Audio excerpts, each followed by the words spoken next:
بسم الله الرحمن الرحيم الحمد لله رب العالمين والصلاة والسلام على سيد المرسلين نبينا محمد وآله وصحبه أجمعين. السلام عليكم ورحمة الله تعالى وبركاته. ومواضيعنا هادفك هيدي مركلة ما أنت وحين كهضلينا صدح يطبن نوع ضدك كمذا وأن إلهي صنك وضع أقبلين إلهينا وحن برينا صدح يطبن كائننا كمذ نقن صدح يطبن كأنه قفك أهر رأيي وقفك كل عمل وإلهي يقول شركية ليه الله نوحي ليه لين أشركت لا يحفظن عملك ولا تكونن من الخاسرين إن الله لا يغفر أن يشرك به ويغفر ما دون ذلك لمن يشاء. آياتها waxay tilmaamayaan qofku acmaal shirkiya haduu ku dhaco wuxuu dooniba ha ahaada inaan ilaahay acmaashiisa aqbalin. sinfiga labaad ama nooca labaad waa almunaafiquun haba la kala qaado nifaaq i'tiqaadi iyo nifaaq amali culimadu ha kala qaadaan laakiin qofkii nifaaq ku dhaca oo waxa ka muuqda iyo wuxuu qarinaya ay kala duwanaadaan oo ku sifooba sifaadka lagu yaqaan dadka munaafiqiinta isagana acmaashiisa ilaahay aqbali maayo soonkiisana ilaahay aqbali maayo sidaan mushriga ilaahay soonkiisa u aqbalaynin ayaan munaafiqana ilaahay waxba uga aqbalin waayo ilaah baa ballan qaaday wuxuu leeyahay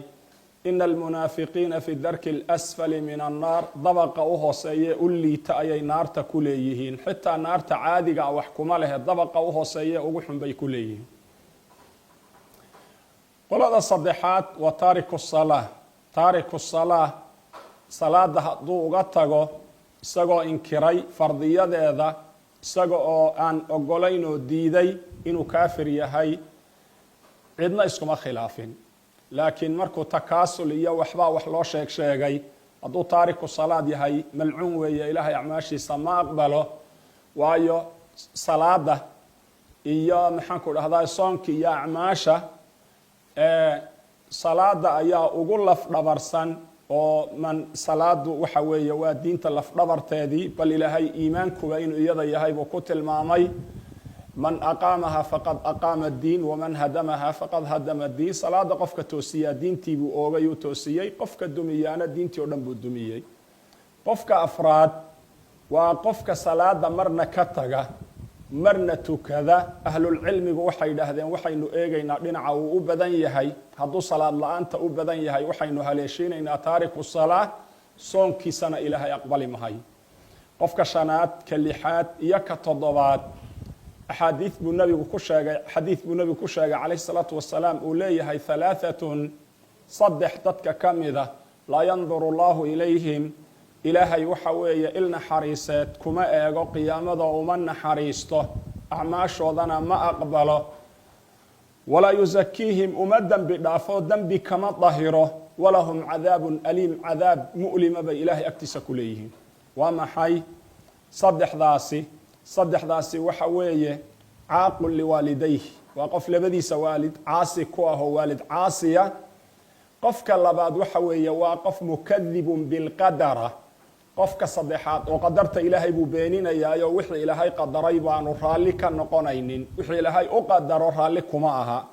دو حول يريهي دو حنون كردعي هذي وحكسك النقدين قدر إلهي باسي أقول عضي قدرت إلهي رالك معها إلهي أعماشي سيساقنا أقبالي مهيو إلهي أعماشي سلوكر يلي مهيو قف كان صدحات وقف كان من الشيغت كي أبال شيغت كبضان ووحو بحيو أن كأمسينين مرول بسوع علينا ساقو الشيغانا يينو هبل انت أسييو هبل انت أسييو إلهي وحو ليه لا تطلوا صدقاتكم بالمن والأذى كالذي ينفق ماله رياء الناس ولا يؤمن بالله صدقاتكين يوناجينا أبال شيغتك هكبريننا هبل أنا سيي هبل أنا أقبطي هبل وحيبو بطسنا يايو بومبونينا يايو شيغانا ياينو ضدك إساقو وحسيي تضبا داسنا صدح ذا وقدام بيس حديث كاس أي الله شيغي قفك سيديداد وحوي المستهزئ بالدين مركين من منافقينها أي دين تكو جاسين والنبي وصفر ردي سميت كميدا كوتشرا انتو ضد أهل القرآن كراميي أي أهل القرآن كي حنتينو إلى هذين كوان قرآن كحفظ سن مركا وحلعونا يمحاك علولوين مركا الضقال لقلام محاك كفليسان وكعرريو ayuu ilaahay ku yidhi walain sa'altahum layaquuluuna inamaa kuna nakhuudu wanalcab qul abillaahi waaaayaatihi warasuulihi kuntum tastahziyuun laa tactadiruu qad kafartum bacda iimaanikum. alistihzaa biddiin,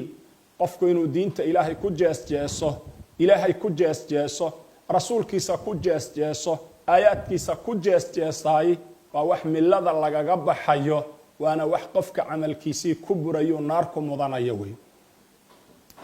mas'alada saddexaad waxa weeye qofku inuu intisaabo fi'a daalla sida qaadiyaaniya iyo axmediya iyo qolyo aaminsan in nebi moxamed nebi ka dambeeyey lasoo saaray oo kale, firqa dibadda ka joogta diinta oo bidca mukafira la timid qofku inuu u nusreeyo oo dulmiga iyo xumaanta iyo fisqiga ay samaynayaan uu ugu nusreeyo, ayaa iyadana waxa weeye wuxuu ku mudan qofku soonkiisii iyo acmaashiisii iyo sadaqadiisii iyo saa'iru acmaalihi inaan ilaahay aqbalin. waxa weeye qofka tobnaad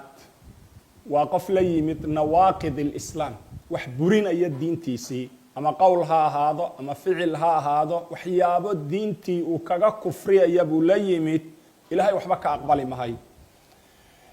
saddexda qof ee 11 iyo 12 iyo 13 nabigu xadiid buu ku sheegay calayhi salaatu wasalaam, wuxuu yidhi halaaatun, saddex qof oo dadka ka mida laa yaqbalu allahu minhum sarfan walaa cadla, ilaahay sunne iyo farad midnaba kama aqbalo saddex qof oo dadka ka mida oo bani aadamka ka mida. saddexdaasi waa maxay? almeliku lkadaab, qof mas-uulahoo dad u taliya oo madaxweyne ah oo maalintii la arkaba been sheegahay. qofka 11aad waxa weeye ashaykhu zani, waa qof odaya ama qof weyn oo habarah oo islaam weyna ama qof weyn oo odaya oo haddana macsiyadaa xunee liidata ee dankiga iyo dacfiga iyo faaxishada aan marna ka dhowrsanayn. qofka 13aad waxa weeye caahilulmustakbir, qof waxa weeye faqiira, laakiin faqiirnimadiisa wuxuu ku darsaday inuu mufsid yahay, kibirsan yahay, madax taag badan yahay, isla weynaan badan yahay, inuu ku jiro ixtiqaaru annaas, badaru lxaqi wa gamdi nnaas. nabigu tuu tilmaamay calayhi salaatu wasalaam waxa weeye istikbaar waa mujaawasat alxuduud weeye, qofku inuu xuduudda gudbo, tawaaduca ka tago, dadka inuu la siman yahay, uu dadka isdheeraysiiyo, uu dadka iska weyneeyo, oo uu mustakbir yahay, iyadana acmaashiisa lama aqbalo oo soonkiisa la aqbali mahay. dadka aynu tilmaanay acmaashoodu waxay ka dhigan tahay hal bacaad lagu lisay wey, hal bacaad lagu lisay oo meel bacaada inta la joojiyay oo la godlay la lisay, laga sugi mahayo inay caana dhiiqda iyo inay ku xumbayso bacaadka iyo in khayr laga faa'iido toona. qofka soomaya acmaashiisu ay sidaa tahay, isagana waxba ka faa'iidi mahayo soonkiisaas. waxaan ilaahay ka rajaynaya oo ilaahay ka baryayaa 13 qolo qof inaga midihi inaanu ku sifoobin addaalu cala alkhayri ka faacilihi. وصل اللهم وسلم وبارك على محمد وآله وصحبه أجمعين.